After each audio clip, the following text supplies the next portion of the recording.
Let your imagination soar as we dive deep into the captivating world of Disney parks. It's time for the Extra Magic Hour podcast, where the fun never ends and the magic is limitless.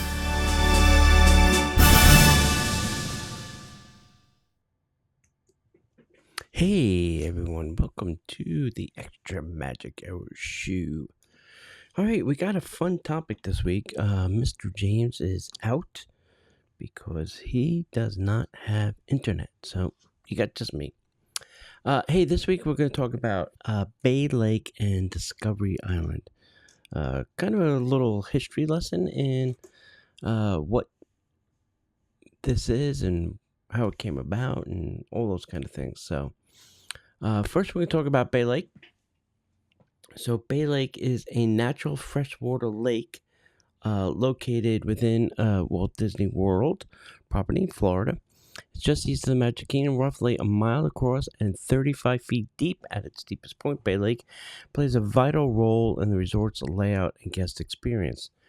A hub for recreation and resort life, Bay Lake sits adjacent to 3 Disney resorts: Disney's Wilderness Lodge, Disney's Contemporary Resort, and Bay Lake Tower, Disney's Fort Wilderness Resort and Campground, with its own marina, offering boat rentals and water transportation. Guests can zip around the lake via boat rides, enjoy nighttime fireworks, cruises, take part in water sports. Regular transportation boats also connect all the resorts to the Magic Kingdom and other resorts, integrating Bay Lake into a wider mobility network. There's a lot of fun things. There used to be a lot more things to do on Bay Lake, but we are now limited to just some boat rentals, either from the Contemporary or from the campgrounds. So some notable features: the lake connects to the man-made Seven Seas Lagoon. That's what sits actually in front of the Magic Kingdom, and that's where Grand Floridian and Polynesian sit. Through a water bridge on the west side. Now, this water bridge is actually where the boats go across and cars go under. So rather than the reverse, where cars would go and then boats under, this is the reverse of that. 2 islands rest within Bay Lake: the smaller Shipwreck Island, largely decorative, and the far more famous Discovery Island, which we'll talk about later. Bay Lake is more than just a body of water. It's a backdrop to the recreation, relaxation, and never forgotten Disney history. This is what, when Disney, the story is that when Disney was flying over the property, this is where he said that he wanted to put his resort, because this lake almost looks like it's shaped like a heart. And that's what Walt Disney himself fell in love with this area. And also its connecting highways. So a lot of good history in Bay Lake. All right, let's talk a little bit about Discovery Island. So from wildlife sanctuary to abandoned wonder. Before Walt Disney World existed, the land and waterways, including Bay Lake, were undeveloped Florida wilderness. The small island in Bay Lake that would become Discovery Island had its own long prehistory before Disney even came on board. In the early 1900s, it was known as Raz Island, named after a family who lived there. Yes, people live there. In the late 1930s, it was purchased for $800 by Delmar. Radio Nick Nicholson, who named it Idle Bay Island and lived on it with his wife and even a pet crane for 20 years.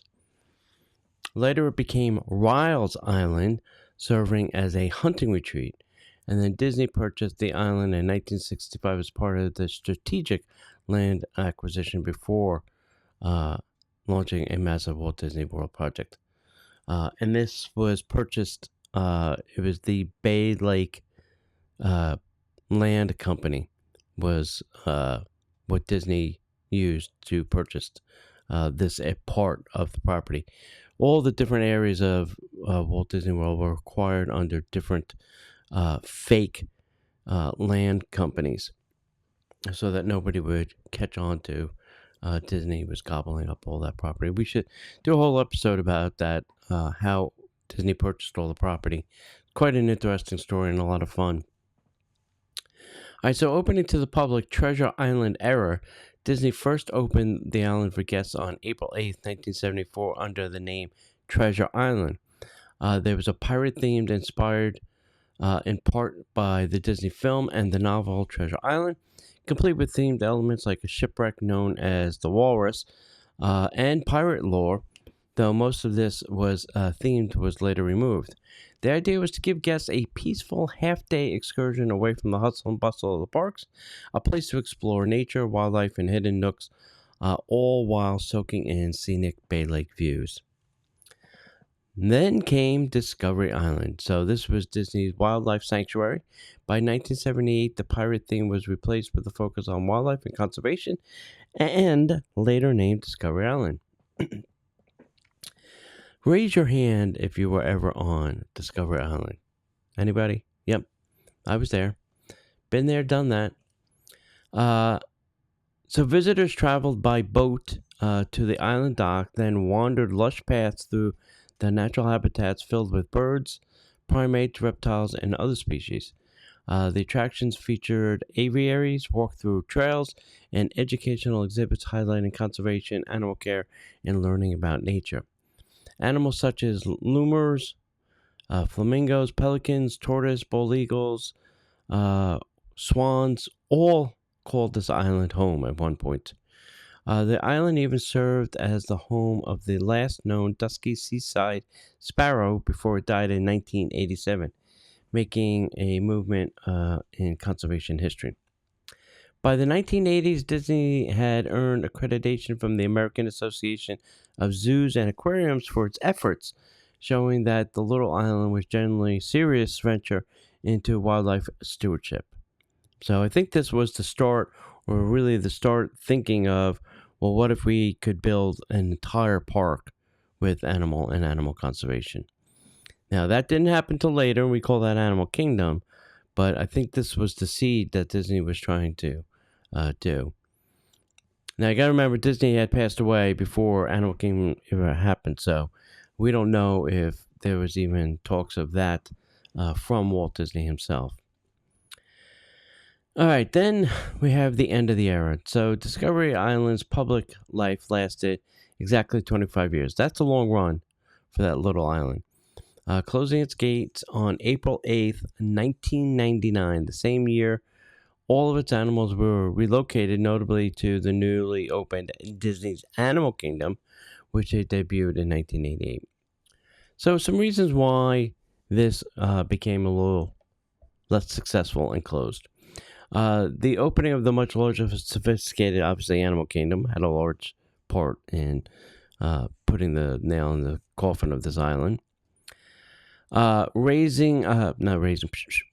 Rising maintenance costs and declining attendance over the years. More people were park, go. Less about the relaxing part. So less people were visiting the island. I think when we visited, I think there was a fee. Might have been $1 or $2 to go visit. And I don't remember if they had a ticket the entire time. I think at some point it might have been free. But I'll have to do some deep dive on that and find out. The strategic focus shifted towards bigger, more comprehensive experiences for guests. So today, what is happening, right? So since the closure, Discovery Island has remained abandoned and off limits to guests.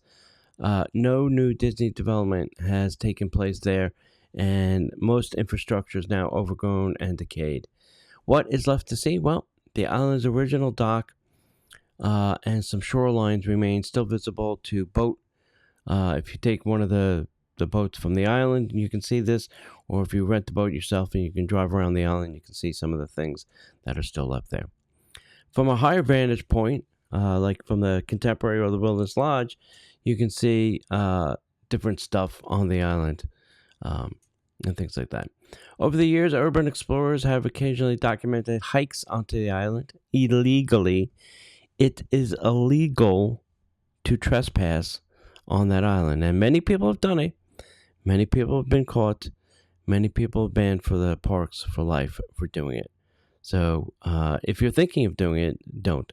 One person even spent a week there, boated out there, and stayed on the island for an entire week before they tripped a camera and got snagged by Disney security and the sheriff.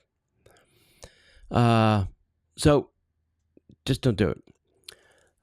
There are even some creative concepts floating around, like turning the space into a Mist Island themed pizza experience.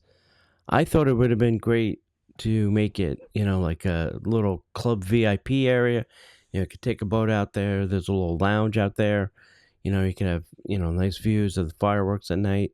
Another thing I thought of, a honeymoon cabin. Put a honeymoon cabin out there. Or like a grand villa. Put a nice, nice size room out there. You can have your own, dock, your own concierge, get you, snacks and things and whatever. But they've never done any of those kind of things, so it just sits idle. Discovery Island may no longer be welcome to guests, but its story lives on as a remarkable chapter in Walt Disney history. It's a bridge between nature and entertainment. It's a precursor to Disney's Animal Kingdom and the conservation legacy. It's a real-world example of how Disney experiments, evolves, and ultimately refocuses its magic. And for Bay Lake itself, the island remains a reminder that even in the heart of the world's most visited theme park resort, quiet stories of history and wonder still linger and can be discovered. So, I was also reading that there are now fences around most of the. Once you get to past the docks, there are now they've fenced off most of this island. So even if you get on the island, you'd probably have to climb a fence. But hey, listen, if you're making that kind of effort, I don't think a hop over the fence is going to be a big deal. But I'd love to know if you've been out on the island, if you've had any time out there. Please drop us a line, DisneyParksPodcast at gmail.com. And hey, we'll see you in the parks. The Extra Magic Hour podcast is not affiliated with the Walt Disney Company. All Disney parks, attractions, lands, shows, event names, etc. are registered trademarks of the Walt Disney Company.